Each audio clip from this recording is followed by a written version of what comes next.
What are we doing here? And where are we gonna go? It's like we just woke up one morning, and then it's welcome to the show. Don't ask any questions, just go with the flow. Make as much money as you can, and try your best not to get broke. Copy everything you see on the TV, from the hairstyles to the clothes, and don't think too often, just do exactly as you're told. And if you ever get confused, then just turn towards the alcohol. You'll still hear your thoughts, then just turn up the radio as you learn to live a lifestyle of drugs, sex, and rock and roll. But in all honesty, I just need to know, is there more to the cycle than growing and getting old? Living and dying just to leave behind a happy home and a whole lot of property that somebody else is going to own. I just really need to know before the casket's closed, 'cause I'm not willing to gamble with my soul, nor am I ready to take any chances. These are just simple life questions, and I'm just searching for some answers. Like, what are we doing here? And what is our purpose?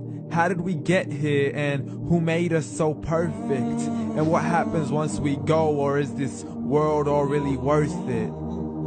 Questions we don't answer because apparently we don't really have to. There's no purpose to this life and our existence is merely natural. Then in that case, please let me ask you, did you create yourself, or was it somebody else who had fashioned you? 'Cause you're a being that's impeccable, faultless and unparalleled. You're a product of supreme intelligence, and I'm merely being rational. For there isn't a camera on this earth that can come close to the human eye, nor a computer that can compete alongside the human mind. And if the whole world was to come together, we wouldn't be able to create a single fly. So many signs, yet we still deny.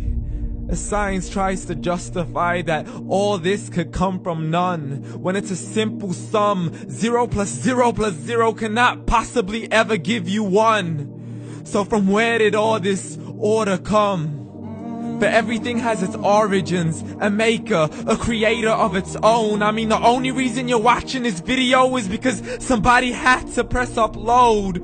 So we can believe in the Big Bang, but I'd rather believe in He who caused it to explode. Allah, the creator of everything along with every single soul. The ever-living, the master, the only one who is in control. Unlike his creation, beyond our imagination. And no, he's not a man, nor does he have any partners in association. He's on his own. And no, he did not ever leave us alone. Just like every manufacturer, he left us with an instruction manual. The Quran and Islam, and I'm sorry to jump to conclusions, but it's the only one possible. The only definition of God is the one and only supreme being. It's logical, a book with 0 contradictions, with miracles that are both scientific and historical, all revealed over 1400 years ago.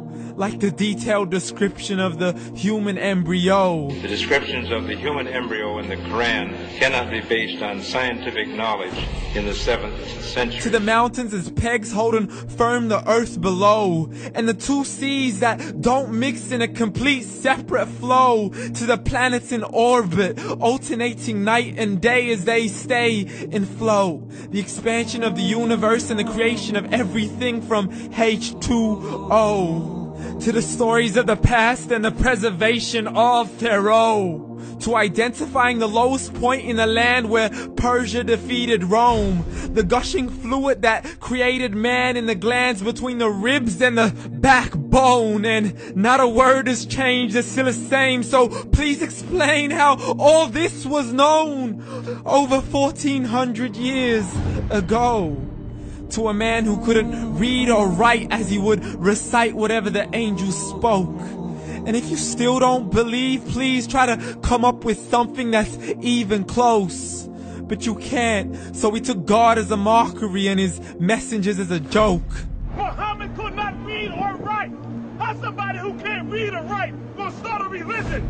Dismissed his scriptures as legends and tales of the ancient folk, as we live life according to our whims, desires, and hopes. saying this life is the only home we will ever know. We will live then die, then simply turn to bones. YOLO! Correction, after the grass dies, the rain arrives and it regrows, and Allah promises to do the same thing to your very soul and bring you back from your very fingertips to your toes, as the all-seeing supreme being watches us so close, and we are surely being tested in our wealth, our health, and our self, and everything that we've been blessed with. So believe, for we will surely be resurrected and be brought back to our Lord and account for every single deed, as He hands us our books and orders us to read. From the bad to the good and everything in between. You yourself are sufficient for your own accountability, so don't be mad at me. You are the one who thought He wouldn't come back to me. I gave you a whole life long to search after me, but you were busy in all that which was temporary. So read, and glad tidings to all those who believed. And if you disbelieve, read. And don't let that day be the first day you find out what your life really means. Read.